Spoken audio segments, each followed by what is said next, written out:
L'éditorial du Figaro. Le nœud démocratique par Laurence de Charette. La présidentielle a commencé. Elle s'est ouverte à Fleuranges, cette bourgade du Gers où les habitants, pleins de larmes et de colère, ont accompagné hier Liana, une fillette au sourire espiègle, violée, assassinée par un homme qui n'aurait jamais dû être en liberté, vers sa dernière demeure. Elle s'ouvre non pas parce qu'une ribambelle d'ambitieux, réveillée par l'émotion qui saisit au tripes la France tout entière comme un sursaut, une ultime prise de conscience, multiplie les déclarations et les positions hâtives, mais parce que l'affaire Liana touche au cœur même du nœud démocratique.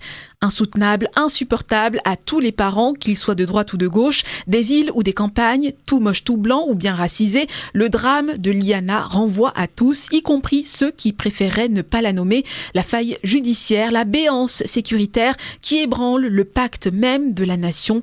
Quelle légitimité accorder à un État qui faillit à protéger jusqu'au plus petit des siens? On invoquera à raison, quelles que soient les protestations, l'impéritie de la chaîne pénale et la responsabilité des magistrats. Rien ne sert de multiplier les lois si les dossiers peuvent impunément rester un invraisemblable scandale fermé au fond d'un placard ou d'un ordinateur.